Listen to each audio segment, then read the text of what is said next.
अस्सलाम वालेकुम ख़ातिन हज़रात, मैं उसरार अहमद कसाना। हस्बे वादा, आपको याद है कि हमने कुछ दिन पहले प्रोग्राम किया था फ़ॉरेन पॉलिसी के हवाले से शमशाद अहमद ख़ान साहब के साथ, और मैंने उनसे भी गुजारिश की थी और आपसे भी मैंने कहा था कि हम लोग कोशिश करेंगे कि एक सिलसिला शुरू करें, जो कि फ़ॉरेन पॉलिसी रिव्यू के तौर पर एक तो फ़ॉरेन पॉलिसी को भी ज़रा जांचने की कोशिश करें, और दूसरा साथ साथ जो हमारा जो बैकग्राउंड है, जो मुल्क का जो एक सिलसिला, देखें ना, मुल्क भी इवॉल्व करते हैं, मुल्कों का भी एक सफ़र होता है। तो उस जो मुल्की सफ़र है उसका भी अहाता हो जाएगा उसमें, हमारी फॉरेन पॉलिसी भी बीच में आती जाएगी, और मुख्तलिफ जो एक्सपीरियंसेस हैं उनका भी ज़रा अहाता करने की कोशिश करेंगे, ताकि जो तजुर्बात हुए हैं उनकी रोशनी में हम जो अपने आइंदा का मुस्तकबिल है, आइंदा का जो लाया अमल है, वो भी तय कर सकें। और वो जब आपके पास एक कंसिडर्ड ओपिनियन आती है किसी एक्सपर्ट की, तो फिर एक आसानी हो जाती है आपको अपना रास्ता मुतय्यन करने के लिए। तो शमशाद साहब से आज हमने बात करनी है, लेकिन मैं आपको थोड़ा सा ये बताता चलूं कि शमशाद साहब जो हैं, ये इनका जो करियर है ये ज़बरदस्त करियर है। मतलब हमारे, मैं समझता हूँ कि जो हमारी फॉरेन पॉलिसी के हवाले से और फॉरेन ऑफिस में जो स्टार्स गुजरे हैं, उनमें से एक बहुत बड़ा स्टार जो है वो शमशाद साहब हैं। आपको पता ही है कि सेक्रेटरी खारजा जो है ये पिनिकल होता है फॉरेन सर्विस का, जो कि वहाँ तक वो पहुँचे, और ये हाईएस्ट पोजीशन होती है फॉरेन सर्विस की, फॉरेन सेक्रेटरी जो होता है। और इनका जो पीरियड था वो 1997 और उससे लेकर 2000 तक का था, और ये बहुत ही एक्स्ट्रॉर्डिनरी पीरियड था। तो उस लिहाज से भी देखा जाए तो उनका एक बड़ा इंपॉर्टेंट रोल रहा है। फिर ये मुख्तलिफ पाकिस्तान के जो मिशन हैं उसमें काम कर चुके हैं, तेहरान में, डकार में, पेरिस हो गया, वाशिंगटन हो गया, न्यूयॉर्क हो गया। इसके साथ साथ इन्होंने पाकिस्तान को एज एन एम्बेसडर भी सर्व किया है मुख्तलिफ कंट्रीज़ में। साउथ कोरिया हो गया, ईरान हो गया। फिर आप देखेंगे सेक्रेटरी जनरल के तौर पर जो ECO है, इकोनॉमिक कॉरपोरेशन ऑर्गेनाइजेशन जो होती थी, वो उसमें भी उन्होंने पाकिस्तान के एम्बेसडर के तौर पर, और फिर परमानेंट रिप्रेजेंटेटिव जो UN में होते हैं, वो भी एक बहुत ही इंपॉर्टेंट स्लॉट होती है हमारी पूरी फॉरेन सर्विस की। और वो बहुत इंपॉर्टेंट इसलिए भी होती है कि UN को सारे का सारा जो मिशन है उसको वो हैंडल कर रहे होते हैं। तो जो 97 में जो पाकिस्तान इंडिया का जो कंपोजिट डायलॉग हुआ था, उसको भी उन्होंने सारा कंडक्ट किया था, और वो बहुत ही इंपॉर्टेंट दौर था। उसकी भी ज़रा तफसीलात जांचने की कोशिश करेंगे। फिर इसके साथ साथ जो है मुख्तलिफ जो 8 राउंड हुए थे डायलॉग के US के साथ, वो डिप्टी सेक्रेटरी आपको याद होगा एक होते थे, स्टोक टालबर्ट, उनके साथ इन्होंने मुलाकातें की और मुख्तलिफ डायलॉग्स किए, न्यूक्लियर रेस्ट्रेंट और स्टेबलाइजेशन इन साउथ एशिया के हवाले से। तो पाकिस्तान के रिप्रेजेंटेटिव परमानेंट जो थे उनके लिहाज से भी देखें तो बड़ी इन्होंने बेशुमार मीटिंग्स चेयर की, मुख्तलिफ लोगों को इंटरनेशनल लेवल पे कन्विंस किया पाकिस्तान के हवाले से। तो एक बहुत ज़बरदस्त इलस्ट्रियस करियर कहूँ तो वो भी मेरे ख्याल है बेजाना होगा। तो हियर कम्स शमशाद साहब, उनसे ज़रा गुफ्तगू करते हैं। शमशाद साहब, अस्सलाम वालेकुम जी। जी वालेकुम सलाम। शमशाद साहब, बहुत बहुत शुक्रिया। मैं आपका तारुफ करवा रहा था अभी, मेरा ख्याल है कि मैंने उसका 25% तारुफ करवाया। आपका तो इतना माशाल्लाह इलस्ट्रियस करियर है कि उसके ऊपर किताबें लिखी जानी चाहिए। और माशाल्लाह we are honoured to have you. अल्लाह ताला आपको सेहत और तंदुरुस्ती अता करे, और पाकिस्तान की खिदमत जो आपने की है वो इसी तरह आप करते रहें।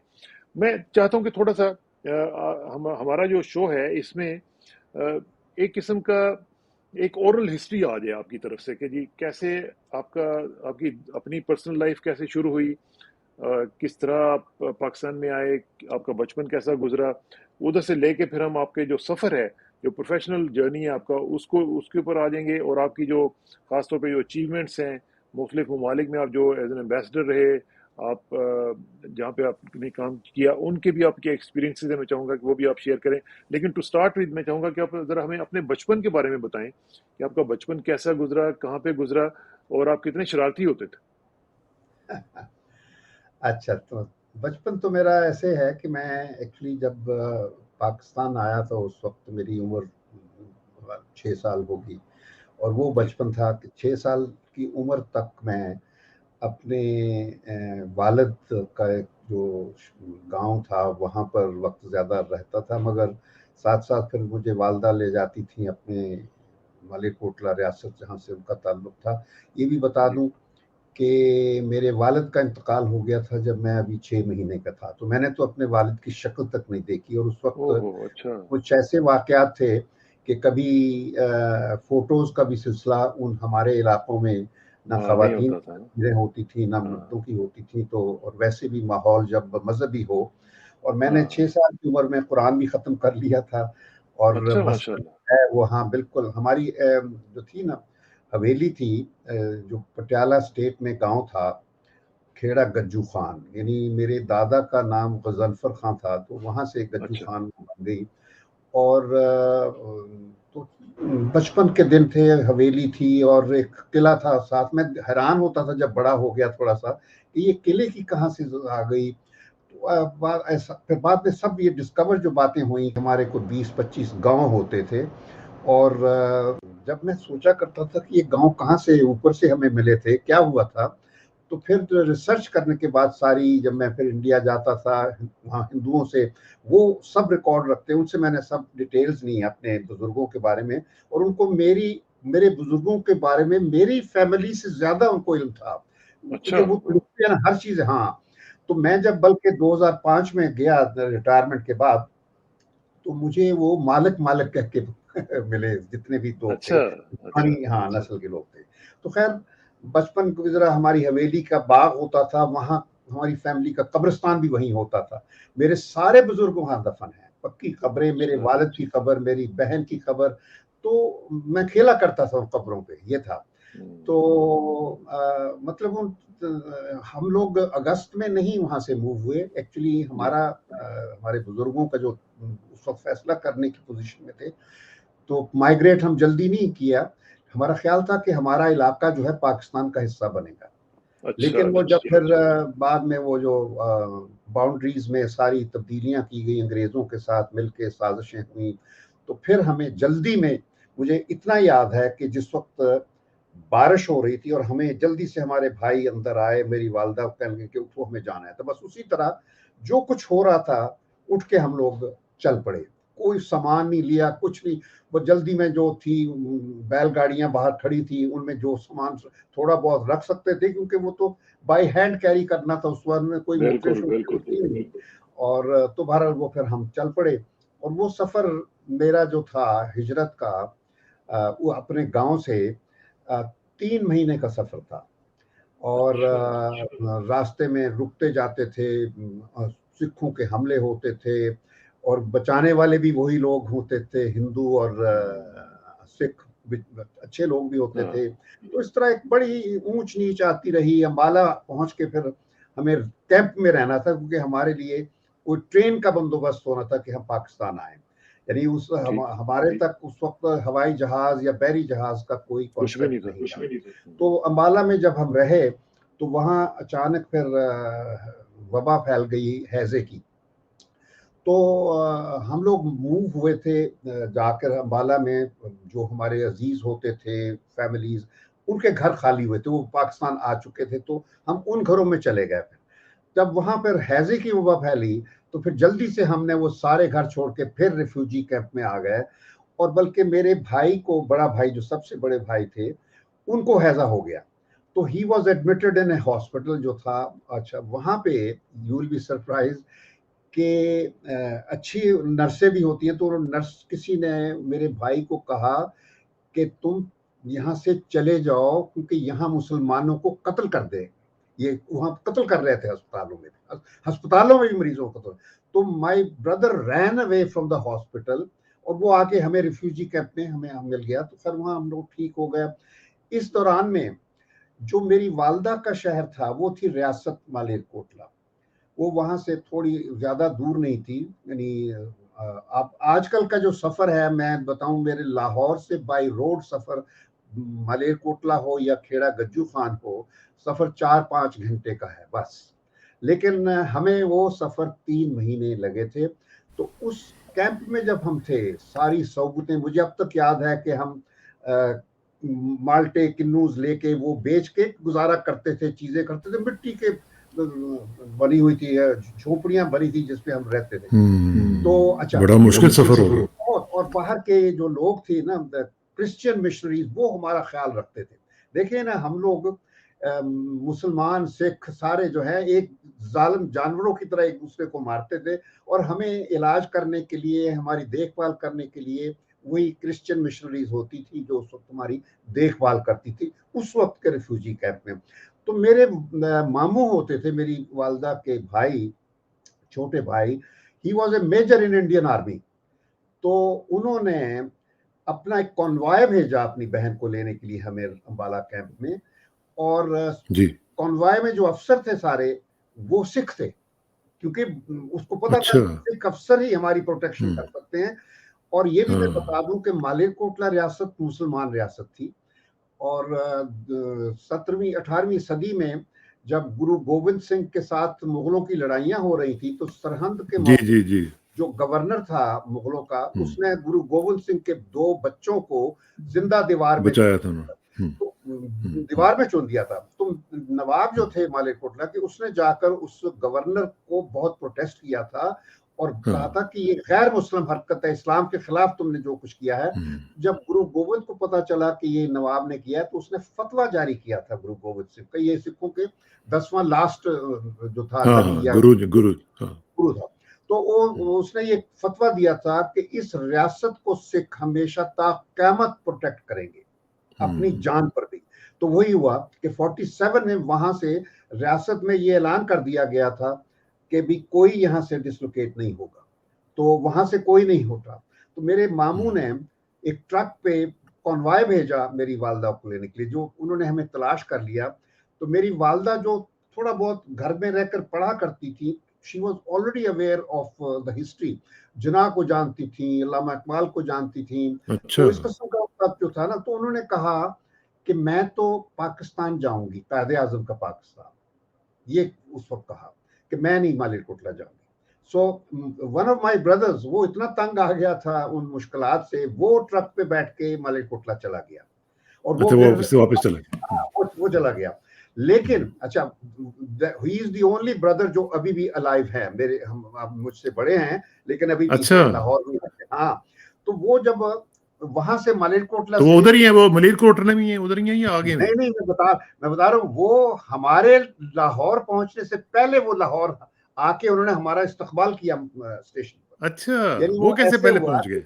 हाँ, हमसे पहले पहुंच गए, क्योंकि वो मलेरकोटला जब गए तो मेरे मामू जो थे वो फौज में थे, तो वो कॉन्वॉय शनवाय भिजवाते रहते थे। तो उन्होंने एक मिलिट्री ट्रक में मेरे भाई को और उन्होंने अपने बेटे को भी यहाँ भेज दिया लाहौर। इन्होंने आकर हमारे लिए जो इवैक्यूई घर होता है, इस तरह मॉडल टाउन में पहले कुछ कर लिया, कोई इधर दिया, इस तरह घर खाली पड़े होते थे। तो वो एक घर हमारे लिए बना के, तो उनको हर रोज जब ट्रेन आती थी उधर से रेफ्यूजीज की, वो स्टेशन पर हरबंसपुरा स्टेशन होता था, तो वहां से उन्होंने आके हमें उतार लिया ट्रेन से। हमारे दूसरे रिश्तेदार सारे आगे चले गए, वो गुजरांवाला उतरे मुख्तलिफ जगहों पर, क्योंकि उनका प्लान था कि जहां कहीं जाके जमीनें शमीनें उनको मिल जाएंगी, वो उस तरीके से जिंदगी शुरू। मगर मेरी वालदा ने कहा था कि मैंने लाहौर उतरना है। वो कहती अच्छा। मैंने अपने बच्चों को, जो वालिद की नसीहत थी वालदा को, कि मेरे बच्चों को तुमने पढ़ाना है और वलायत भेज के पढ़ाना है। तो सिर्फ ये है कि वलायत तो नहीं भेज सकी क्योंकि हमारे हालात अच्छे नहीं थे, तो लेकिन हम सारे भाई यहाँ आकर लाहौर में, लेकिन नौकरी तो फिर आपने वलायती में की है ना, फिर चले तो गए ना आप। अच्छा, 6 भाई थे हम, और एक बहन थी। बहन छोटी थी उस वक्त ही, एक हादसे में फौत हो गई थी। मेरे वालिद भी हादसे में, क्योंकि वो घोड़ों के बड़े सवार थे, और तो घोड़े के साथ, मुझे तो पता नहीं डिटेल के, उससे कोई ऐसा एक्सीडेंट हुआ था जिससे वो इतने जख्मी हुए थे कि फिर वो हलाक हो गए थे। हालांकि वो बड़े घोड़सवार थे और ये थे। तो खैर, वो तो जिंदगी, तो पढ़ाई के लिए हम यहाँ लाहौर उतर गए। तो बाकी जो मेरे भाई आ गए थे वो आज भी हैं, और वो फिर यूबीएल वगैरह में आगे चलते गए। और तो हमारे सारे भाई फिर अपने अपने शोबों में गए। एक मर्चेंट नेवी में चला गया था, एक मिलिट्री अकाउंट्स में चले गए। तो इस तरह हमारी जिंदगी होती तो रही। आप कौन से नंबर पे थे? आप दूसरे तीसरे नंबर पे थे? मैं सबसे छोटा था। जाहिर है कि मैं भी 6 महीने का था, तो मेरे वालिद का इंतकाल हो गया था। तो मैंने तो अपने वालिद की शक्ल तक नहीं देखी है मैंने, मतलब देखी, बदकिस्मती ये है। लेकिन मेरी माँ ने वालिद और माँ का रोल अदा करते हुए हम बच्चों को बड़ा किया। और बल्कि जो जमीनें उन्हें हमें अलॉट हुई, तो उसको बेच कर फिर उसने हमें तालीम दिलाई। और इस तरीके से माशाल्लाह, अभी हमारी एंसेस्ट्रल जमीनें तो बहुत थी, मैंने कहा जिक्र हाँ किया 25 गांव थे, तो और मैं सोचा हाँ, करता था कि ये कहाँ से आई, तो वो उसकी मुख्तसर डिस्क्रिप्शन ये है हम्म, कि मेरे बुजुर्ग जो थे वो लश्करों के सरदार, उन्होंने यानी कन्वर्ट्स थे, हिंदू राजपूत होते थे।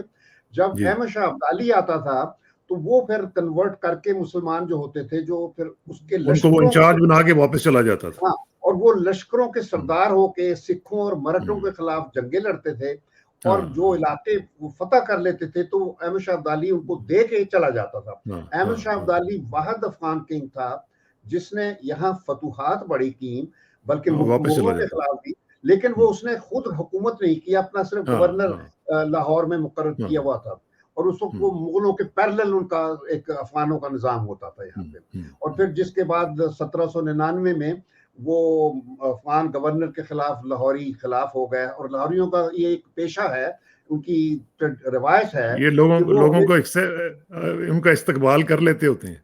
इस्तफाल इन्हीं साजिशें करते हैं बेसिकली। वही ना। ये हाँ, रंजीत पंजाब है सिंह के ना, साथ भी तो यही हुआ था ना, हाँ, रंजीत का भी ये तो यही। साजिश है। तो वो हुआ, यानी अफगानों के खिलाफ साजिश करके उन्होंने सिखों को बुलाया, सिखों के खिलाफ साजिश करके अंग्रेजों को बुलाया। ये हमारी रिवायत है इस पंजाब की, हाँ, जो ये आज जो तक है, चल रही है। तो ये है। तो हाँ और आज भी यही मैं देख रहा हूँ जो कुछ हो रहा है इस हाँ वक्त, हाँ, सही बात। ये अच्छा शमशाद साहब, पंजाब के लोग और ये जरा सिंध के लोग। हाँ, ये जरा मुझे बताएं कि आप कितने बहन भाई थे? हम जी 6 भाई और एक बहन, एक बहन का इंतकाल अच्छा, हो गया, और ठीक। एक सबसे बड़े भाई थे, वो भी वहां पे मालेरकोटला में फौत हो गए थे। तो उसके बाद अच्छा, वो फिर आई हम नहीं। हाँ, बस वो थे, तो बाकी पांच रहा भाई। जिंदगी बस वो चलती रही। और मैंने तो सारे अपनी अभी जो पाकिस्तान में ही हैं जी? है, वो जो सा, मेरे मामू की फैमिली वो वही है, हाँ जी। बल्कि उस नहीं। मामू की बेटियां जो 2 थी वो मेरे भाइयों के साथ शादी हो गई, वो आ गई। मेरे मामू आए अच्छा पाकिस्तान, मैं आपको बताऊं, क्योंकि अच्छा, उस वो आए वक्त थे। फौजी ऑफिसर जो थे ब्रिटिश इंडिया हाँ में, हाँ हाँ। वो पाकिस्तान आ रहे थे। मतलब 2 बड़े नाम बड़े मशहूर हुए थे, एक जनरल फजल मुकीम खान और एक अच्छा जनरल अतीकुर रहमान।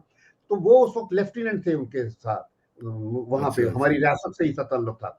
तो खैर वो तो मेरे मामू आए, मुझे अब तक याद है कि एक मिलिट्री का ट्रक था हमारे घर के बाहर खड़ा हुआ, तो बड़ा हमें लगता था उसके ट्रक पर चढ़ के। तो वो मामू आए थे और यहाँ आके वो उन्होंने जो मुलाकातें की, तो उनको पसंद नहीं आया पाकिस्तान का माहौल, जो पाकिस्तानी अच्छा। फौज उनके राब्ते हुए, वो हाँ। कहते नहीं, मैं नहीं यहाँ सेटल हो सकता, वो वापस चले गए। तो वो वहीं अच्छा, रहे, वहीं पर इंतकाल हुआ। उनका बेटा भी आ गया था और उनकी बेटियां मेरे भाइयों के साथ ब्याही गई थी, तो वो इधर आ गई थी। तो तो इस अभी उनकी तरीके जो से फैमिली है वो वहां पे उसी वो तरह ही वहां पे है, सेटल्ड हैं वो सर? बिल्कुल सेटल्ड हैं। और देखें कि बड़े मालेरकोटला में उसी तरह सिर्फ ये है कि वहाँ एक रियासत है ना इंडिया, उन्होंने हाँ पहले हाँ 3 सालों में जो लैंड रिफॉर्म्स थी, जो हाँ, वो कर ली थी उन्होंने। हाँ वो कर ली थी, हाँ उन्होंने एडमिनिस्ट्रेटिव हाँ रिफॉर्म्स कर ली, कानून आइन बना लिया, और हाँ, उन्होंने अपनी फौज को असली मुकाम पे पहुंचा दिया वहां।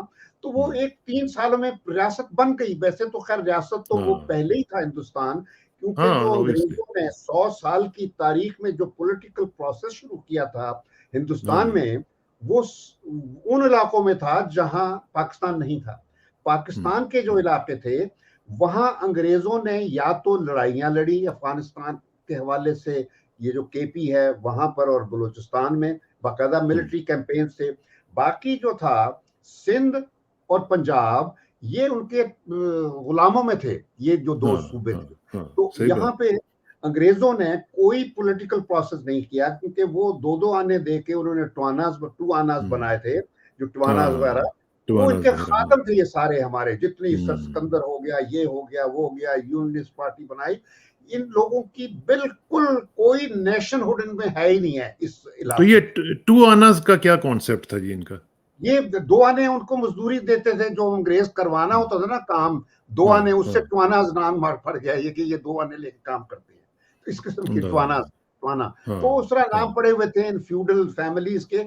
और पाकिस्तान बनने के बाद वही फैमिलीज फिर सियासत में भी आती सियासत रही, में आ गई। नाम और फिर बदल के। यहाँ पे फिर लैंड रिफॉर्म्स भी नहीं ना हुई फिर? बस, तो कभी भी नहीं, कुछ भी नहीं, ना हाँ लैंड, ना एडमिनिस्ट्रेटिव हाँ, रिफॉर्म्स। हम तो वही अंग्रेजों की रवायात, हम्म, उन्हीं कवानीन के साथ चल रहे हैं, क्योंकि इस मुल्क में ठीक। कोई जुस्तजू वाली चीज नहीं है ये वो नहीं कौम है। इतनी। अच्छा, अभी मैं आपको थोड़ा सा ना रोकूंगा। मैंने आपके साथ साथ सफर करना है, क्योंकि मैं चाह रहा हूँ कि ये जो आपने इंडिया वाली वो मलेरकोटला वाली बात बताई है, आप ये जी मुझे बताएं कि इस वक्त क्या सूरत हाल है। आपकी जो फैमिली है, उनके पास वही हवेलियां वगैरह वहाँ पे वो पुरानी जो थी वो जी, मौजूद हाँ हैं मैं बता अभी रहा तक? हूँ जी। जमीनें शमीनें हैं उनकी? हाँ, नहीं वो ज़मीन कश्मीर तो आप गए थे सब वहां छीन पे के ना? आप गए थे मैं वहां? बहुत दफा गया हूँ। मेरी बात सुने, ये भी बड़ी इंटरेस्टिंग बात है कि मैं जब फॉरेन सेक्रेटरी था, मैं बचपन में तो जाता था जब मैट्रिक में होता था, लेकिन जी। और कॉलेज में जाता था, तो उस वक्त मालेरकोटला में जाया करता था।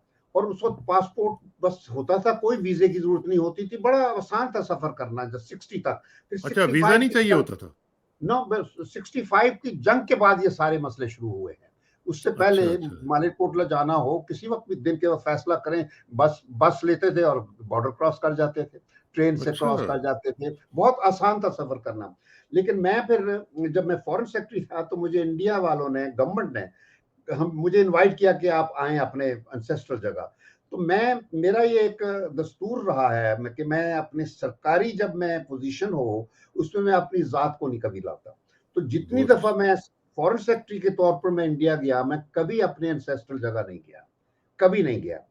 सिर्फ मैं रिटायरमेंट के बाद, हाँ, जब 99 में, उस वक्त जब इंडिया वालों ने बाकायदा दावतनामा ऑफिशियल दिया तो फिर मैंने मान लिया था। लेकिन फिर कारगिल हो गया, तो कारगिल की वजह से मैं ना जा सका। तो फिर फिर नहीं उसके जा बाद सका। रिटायरमेंट के बाद मैं गया वहां पहली दफा, बल्कि हमारे एम्बेसडर अजीज खान हाई कमिश्नर थे, तो मैं हाँ उनके हाँ घर हाँ पे हाँ। ठहरा था। और फिर मैंने वहां से फोन करके ट्रेस करके अपने जो गांव वाले थे उनको फोन किया, तो वो मुझे जीटी रोड पर लेने आ गए, वो पूरा ग्रुप जो था वहां के, वो मुझे अच्छा। मालिक मालिक कहते थे। और मैं हाँ, फिर पहली दफा हम्म, बहुत अरसे के बाद जाके मैंने अपनी हवेली देखी, टूटनी फूट शुरू हो चुकी थी, कब्रिस्तान में हाँ, गया, सब चीजें। तो फिर उसके बाद मैं 2010 में भी गया, 2016 में फिर मैं अपने बेटे को लेके गया दिखाने के लिए। तो वो हवेली तो खंडर बन गया, बल्कि उस ओ, वक्त एक सिख सिक्योरिटी अफसर था जो हमें वो ले जा रहा था, तो उसने वहां से एक टाइल निकाल के मेरे बेटे को दे दी। उसने अच्छा। देखा ना कि वो डॉक्टर था, उस वक्त तो डॉक्टर था ना, तो हाँ, उसने पकड़ा दिया, सिख डीएसपी था। तो जब दी, मैंने कहा ले लो तुम, तो ले ली। मगर जब हम वहां से निकले तो मैंने उसको कहा, फैसल मेरे बेटे को, मैंने कहा कि अब इस ईंट को फेंक दो। अब वो बड़ा हम्म, हैरान हुआ, कहता क्यों? मैं कहा देखो बेटा, ये जागीरें, ये सब कुछ हमारी अपनी थी, लेकिन हम अपनी हाँ, खुशी से अपने मुल्क, अपना जो आजाद वतन हुआ था, मैं वहां जाना हाँ, था, तो मैं वहां अब ये मेरी मिल्कियत नहीं है, मैंने कहा फेंक दो बस इसको। तो उसने फेंक दिया, हाँ, ये अंडरस्टूड। तो हाँ, मेरा दस्तूर है कि मैं जो असूल होते हैं ना, उनसे कभी नहीं हटता। कभी मैंने अपनी जात को सरकारी काम में दाखिल किया, मेरे कुलीग जाते थे ना वहां, तो वो तफरीहें करते थे, जाते थे हाँ, सरकारी हाँ, विजिट पर, और ये कभी आगरा जाना, ये करना, मैं उस वक्त नहीं जाता था। बहरहाल मैं हम्म, अब तक मैं जा चुका हूँ। हाँ, 2010 में मैंने देखा मेरे वालिद की कब्र टूट फूट गई थी, क्योंकि वो ताजा बनी थी ओ, कब्रें। तो हाँ, हाँ, मैंने उनको पैसे दिए गांव वालों को, तो और कहा कि इनकी रिपेयर करवा देना। उन्होंने पैसे नहीं दिए, उनका रिपेयर हो जाएगी, आपने पैसे बिल्कुल नहीं। उसके बाद अच्छा, 2016 में जब मैं गया, तो मेरे वालिद और मेरी बहन की कब्र के ऊपर एक कमरा बना हुआ था। अच्छा, और हाँ, और मार्बल के फर्श, बिल्कुल मॉडर्न कमरा, और उसके अंदर बाकायदा पंखा, जो एग्जॉस्ट फैन होता है, फैन लगा हुआ, बाहर तख्ती लगी हुई नाम की मेरे हम्म, वालिद की। तो यानी ये उन लोगों क्या ने, बात। मैंने कहा तो कि ये ज्यादातर फिर वहां पे सिख कम्युनिटी के लोग ही हैं जी? नहीं, अच्छा, बहुत कम है, हिंदू हैं वो। अच्छा, ज्यादा अब हिंदू वहां हैं? पे वो जो जिन्होंने हमारी जमीनें ली हुई हैं, वो हिंदू महाजर यहाँ से गए हुए हैं। कहते अच्छा, हैं जो वो यहाँ से गए थे। मालिकों ने कहा कि जी हम बना के देंगे, जो यहाँ से गए हुए थे, और कि ये हाँ, मालिकों की जमीन कब्र है, तो उन्होंने बना हाँ, के, और वो पैसा नहीं देते। अच्छा, उस कब्रिस्तान को उन्होंने पक्का करके जंगले लगाए हुए हैं, और उसको वाह, श्राइन बना दिया है। जो हिंदू जो होते हैं ना, वो कहते हैं ना, जिंदा मुसलमान को नफरत करते हैं, लेकिन मरे हुए मुसलमानों से डरते हैं। तो वो हाँ, कब्रें जो है ना, वो श्राइन बन गई हैं वहां। और बाकायदा अच्छा। उन पर, हाँ, और जो है पाइप्स लगे, उन पे मन्नतें मांगते हैं आके। हर जुमेरात को वहां बाकायदा कवालियां होती अच्छा हैं। यानी अच्छा ये अच्छा। रिवायतें, वाह। कोई मुसलमान नहीं है। अच्छा, मस्जिद जो है वो गुरुद्वारा बन चुका है। वो मुझे बड़ी खुशी हुई कि अच्छा। चलो कि अल्लाह के साथ कोई तो राब्ता हाँ है ना। वो हाँ कॉर्नर तक हाँ। मैंने अपने बेटे को दिखाया तो जाना। आपकी जो फैमिली है वहां पे, अभी वो कितने लोग हैं अब वहां पे, आपकी अच्छा, अपनी वो फैमिली है में से? खेड़ा गज्जू खां में कोई एक भी नहीं है, वो तो है ही हिंदू सारा। वो अच्छा, तो जगह वो ये यहाँ से मेरे मूव कर गए में? वालदा का जो शहर था मालेरकोटला मुस्लिम रियासत, वहां तो भी मुसलमान भरे पड़े हैं पूरा। वो है, मस्जिदें चल रही हैं वहां, आपको अजानें आएंगी, आवाज तो आती है। तो ये जो खेड़ा गज्जू था, ये कितनी दूर था वहां से? ये वहां से अब अगर सफर करते हैं, कोई 3 घंटे की ड्राइव है वहां से। यानी अच्छा अच्छा अच्छा अच्छा अच्छा। मालेरकोटला स्टेट से आप, हम जाया करते थे जब, मुझे वो सफर भी याद है वालदा का, कि हम्म हमें ट्रेन से जाना होता था। हम चलते थे वहां से, फिर एक स्टेशन आता था, वहां से ट्रेन दूसरी लेते थे और दूसरा इस तरह पहुंचते थे। वहां हम्म अपने गांव आते थे तो वहां रथ आती थी मेरी वालदा को लेने के लिए। पकड़ी 2 बैल लगे होते थे और घुंघरू वाली जो होती है, हाँ तो हाँ बड़ी हाँ। वो तो सफर हुआ करता था जो।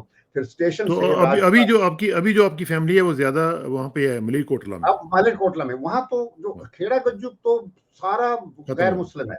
वहां वो खत्म हो तो गया। सिख भी सिर्फ जो कोई 2-4 होंगे, कुछ लोग होंगे। ठीक और जब ठीक। मैं वहां गया तो उनको पता चला लोगों को, तो वो फिर एक जर्नलिस्टों का वफद आया, पत्रकार हाँ कहते थे उनको, तो उन्होंने मुझसे इंटरव्यू किया, ये वगैरह वगैरह ये सब चीजें। तो अब लेकिन वो जो लोग, मसलन हिंदू फैमिली हमारे वक्त, उस वक्त की जो मेन हिंदू फैमिली थी, वो हम्म, बिजनेसमैन थे। और आजकल उनकी फैक्ट्रियां चल रही हैं, वो यानी इतने अमीर हो गए हैं कि उनके अच्छा। बच्चे जो हैं वो अब चंडीगढ़ पढ़ते हैं, तो बाकायदा बच्चे वहां से ड्राइव करके एसयूवी पे जाते हैं अपने वाह स्कूल वाह, या अकेडमी से क्या पढ़ने के बात, लिए। वो क्या बहुत बात। एडवांस हो गया। इंडिया हाँ में हाँ बड़ी, इस हमारे मुल्क में भी इसी तरह तब्दीली तो आई है, इसमें कोई शक हाँ नहीं। हाँ। तो बहरहाल ये चीजें हैं कि अब नहीं, मैं मालिक चाहूंगा कि अभी उसमें एक तो ये है कि जब हम वहाँ से अब मालिरकोटला से वापस आके अब हमने आपके बचपन के ऊपर गुफ्तगू करनी है, जी लेकिन वो हम बिल्कुल। करेंगे नेक्स्ट एपिसोड में। लेकिन मैं जाते जाते सिर्फ ये चाहूंगा कि एक तो ये है कि जो करंट सिचुएशन इस वक्त आप देख रहे हैं, जाते जाते इस पर भी एक दो जरा कमेंट कर दें, क्योंकि लोग जो हैं वो जरूर इंतजार कर रहे होंगे कि ये जो अभी मामला चल रहे हैं इस पे भी आप एक दो जो मिनट की गुफ्तगू है वो जरूर करें। जो इस वक्त हम सूरत हाल देख रहे हैं पाकिस्तान में, इसके ऊपर आपका भी तो दिल कुढ़ रहा होगा ना इस वक्त जो भी हम देख रहे हैं। मैं बता रहा हूँ कि जब लाहौर हम पहुंचे थे, तो मुझे वो सीन नहीं भूलता। हालांकि मैं बिल्कुल बच्चा था, और वो सीन था कि अल्लाह अकबर के नारे, पाकिस्तान जिंदाबाद के, खुशी के आंसू थे सब।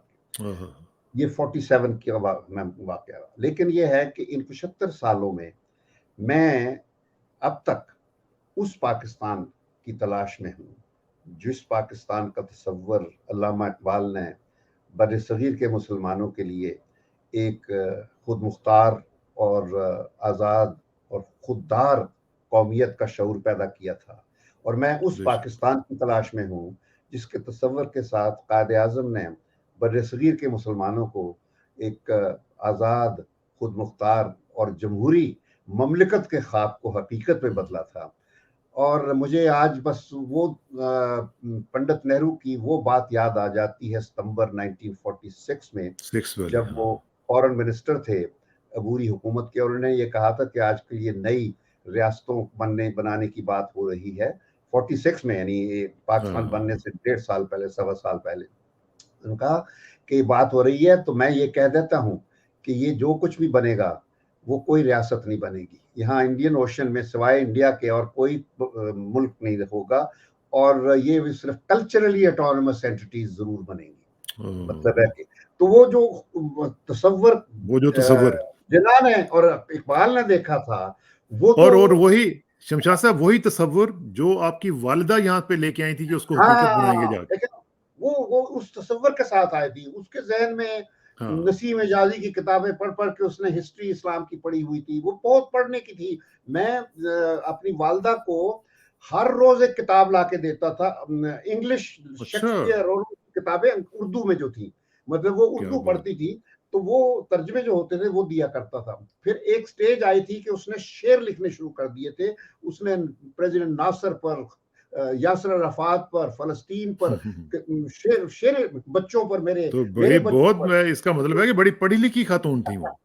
तो बहरहाल वो जो मैं कह रहा हूँ कि हम्म, जो जवाहरलाल नेहरू ने जो पेशीनगोई की थी, हम्म, हमने बनाया वो। ना नेहरू को कुछ करना पड़ा, ना नेहरू के हम्म, इंडिया को कुछ करना पड़ा। हमने खुद, हाँ, हमारे सियासतदानों ने इस पाकिस्तान को एथनिक और लिंग्विस्टिक बुनियादों पर तकसीम किया और पाकिस्तानियत को खत्म कर दिया। पाकिस्तानियत पैदा ही नहीं होने दी है। कहीं आपको वो नेशनहुड का जज्बा सिवाय क्रिकेट के मैच वाले दिन के और हाँ, बस कभी एक नहीं हद। नजर आएगा। हाँ। तो ये और हमारी हमारे यहाँ जो ये, और हमारी जो जो शुरू में हम ये बात कर रहे थे कि लैंड रिफॉर्म्स नहीं हुई, उसकी वजह फिर ये हुई कि हम हमारे पास जागीरदाराना निज़ाम जो है वो जड़ें पकड़ गया, और उसके अपने फिर मसाइल जो शुरू हो गए, उन्होंने पूरे के पूरे मुआशरे को जकड़ के रख दिया। ये भी हुआ। आपने इसरार अभी पूछा ना कि मेरा आज का तासर क्या है, तो देखिए मैं तो बड़ी ओपनली बात करता हूँ, और आज जो मेरे जहन में जो कुछ मैं देख रहा हूँ, हाँ, तो ये मेरा मौजूदा तस्वर है कि पाकिस्तान अब रियासत नहीं रहा। हम्म, और देखिए ना, सोचा था कश्मीर बनेगा पाकिस्तान। आप हाँ, आपको तो इल्म है ना, हम तो हमेशा ये बेशक, सोचते थे कि कश्मीर बेशक, बनेगा। बेशक। लेकिन बदकिस्मती, हमारी बदनसीबी ये है कि आज कश्मीर पाकिस्तान बनाने की बजाय हमने अपने मुल्क को मकबूजा पाकिस्तान बना दिया, मकबूजा कश्मीर की कैफियत दे दी है। और ओए वो होए भी होए। वो जो मोदी की जो फाशिस्ट जुल्म है, जबर है, सितम है, उसके साथ इतनी इतना जुल्म और सितम हमारे यानी इस वक्त मोदी के कश्मीर में नहीं हो रहा, जितना आज हमारे यहाँ हमारे यहाँ। मासूम लड़कियों पर, बच्चों पर, बूढ़ों पर, ओए होए। पाकिस्तानियों पर जो हो रहा है। ये और ये रियासत नहीं रही अब पाकिस्तान। मैं आपको बता दूं हम्म, कि जिस रियासत में न पार्लियामेंट, न जुडिशरी, न हुकूमत, न ब्यूरोक्रेसी, न पुलिस, कोई भी अच्छा। इदारा, फौज एक इदारा हमेशा हुआ करता था और हम्म, अभी भी है। लेकिन फौज की पोजीशन ये है कि सिर्फ चूंकि हमारे यहाँ एक कॉन्सेप्ट है और बड़ा डिसिप्लिन कॉन्सेप्ट है कि वन मैन हम्म, आर्मी है, कि जो आर्मी चीफ कहता है वो हो रहा है। हाँ, हाँ, हाँ, तो आर्मी चीफ हमारे यहाँ अच्छी सोच का आ जाए, अयूब खान की तरह, जियाउल हक की तरह, मुशर्रफ की तरह, तो ठीक है, मुल्क आगे बढ़ सकता है। लेकिन जिस तरह याहिया खान आया और जिस तरह के बाद में हाँ, फिर कियानी आया, राहिल शरीफ आया, बाजवा आया, ये सब वो लोग हैं जिन्होंने जात को तरजीह दी है तरजीह और दी। हाँ। पाकिस्तान को पीछे डाल दिया। तो आज पाकिस्तान बतौर रियासत के खत्म हो चुका है। तो फिर क्या कहेंगे फिर इस जो भी एक स्ट्रक्चर तो है ना, इसको क्या कहेंगे? ये बनाना देखिए, रिपब्लिक है? मैं ये बिल्कुल नहीं, स्ट्रक्चर तो है, ये तो अब राजधानियां हैं। वो हम्म, राजधानियां जो नेहरू ने पेशीनगोई की थी, और हाँ, एक कल्चरल राजधानी, एंटिटीज। एक जरदारी फैमिली, हम्म, भुट्टो फैमिली तो हम्म, बेचारी खत्म हो चुकी। वो जरदारी ने एक ऐसे करिश्मे करता है, उसने फौज को भी काबू किया, उसने भुट्टो फैमिली को भी किडनैप कर लिया। और दूसरी तरफ जो एक दूसरी फैमिली है, जो अमृतसर से आए थे, लोहारों की फैमिली थी, ठीक है, बड़ी मेहनत की, लेकिन जो डायनेस्टी बन गई है विरासती और हाँ, मरूसी, हाँ, तो उनके हवाले से तो पाकिस्तान किसी लिहाज से रियासत नहीं रहता। अब नहीं जब रहता। जिस तरह ये बाजवा जब जा रहा था, उसने एक बयान दिया, फेयरवेल स्पीच अपनी की थी, और उसने कहा था कि गलतियां सबसे होती हैं, हमसे भी हुई हम्म, हैं, बट लेट्स मूव अहेड। काश वो हाँ, लेट्स मूव अहेड की बजाय अगर ये कह देता कि लेट द पीपल डिसाइड, तो हाँ, he would have emerged A hero. मैं बता दूं, सही उसके बात इस है, फितरत सही के बात। बाद किसी किसी सियासतदान की, किसी करप्ट सियासतदान की जो बैठे हुए आजकल, हिम्मत नहीं होती कि वो हिम्मत नहीं होती। इलेक्शन को रोक सकता। लेकिन चूंकि फौज, उस एक आदमी बाजवा की वजह से, फौज का जो एक डिसिप्लिन है उसकी वजह से, हाँ, उसका जो सक्सेसर है वो भी वही पॉलिसी फॉलो कर रहा है। नतीजा क्या है? नतीजा ये है कि अवाम का हक नहीं मिल रहा, नहीं अवाम मिल को रहा, अपने ठीक। हक से, जो हक के खुद इरादियत है, उससे महरूम वो कर नहीं दिया मिल। गया है। तो ये एब्सोल्युटली, एक एब्सोल्युटली। अजीब सिचुएशन है कि पाकिस्तान एक आजाद मुल्क होने के बावजूद आज अपने हक के खुद इरादियत से महरूम है। और इस तरीके हाँ, से तो वो वक्त भी आ जाएगा जब पाकिस्तान के अवाम भी अपना हक, जिस तरह कश्मीरी हक खुदरादियत तलाश कर रहे हैं, क्योंकि बात हो रही है ना मकबूजा कश्मीर की, तो जब पाकिस्तान में तासर पैदा हो जाए कि Pakistan is an occupied country, तो फिर तो हक खुदरादियत मांगना पड़ेगा। इस पे हम गुफ्तगू जारी रखेंगे शमशाद साहब, और हमारी जो कोशिश होगी वो यही होगी कि हम 2 स्ट्रीम्स में चलें। एक तो ये है कि आपका साथ साथ बचपन भी, जिस तरह आज हमने थोड़ा सा कवर किया, फिर आपकी स्कूलिंग देखेंगे, स्कूलिंग के साथ साथ बाकी चीज़ें भी देखते जाएंगे, आपका करियर भी चलता जाएगा, और साथ करंट जो सिचुएशन होगी उस पर भी आपके कमेंट्स आज की तरह लेते जाएंगे। शमशाद साहब, आपका बहुत बहुत शुक्रिया। और मैं समझता हूँ कि ये हमारे नाजरीन के लिए भी एक बहुत ज़बरदस्त मौका होगा कि इस ओरल हिस्ट्री के साथ अपने आप को अटैच करें और समझते जाएं कि कैसे पाकिस्तान बना, कैसे इवॉल्व हुआ, और उसमें हमारी फॉरेन पॉलिसी कैसे चलती रही, हमारे जो एम्बेसडर्स थे वो क्या करते रहे, मुख्तलिफ इवेंट्स का भी जिक्र करेंगे, मुख्तलिफ ममालिक के अंदर जो आपका स्टे रहा है उसको भी इंशाल्लाह कवर करने की कोशिश करेंगे। बहुत बहुत शुक्रिया। सी यू इंशाल्लाह वेरी सून जी नेक्स्ट वीक।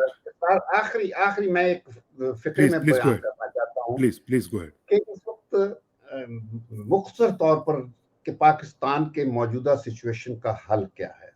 हल सिर्फ फौज के पास है, क्योंकि जो सियासतदान हैं वो कोई भी हो। अच्छा, एक और बता दूं कि इमरान को मैंने सियासतदान कभी नहीं जाना।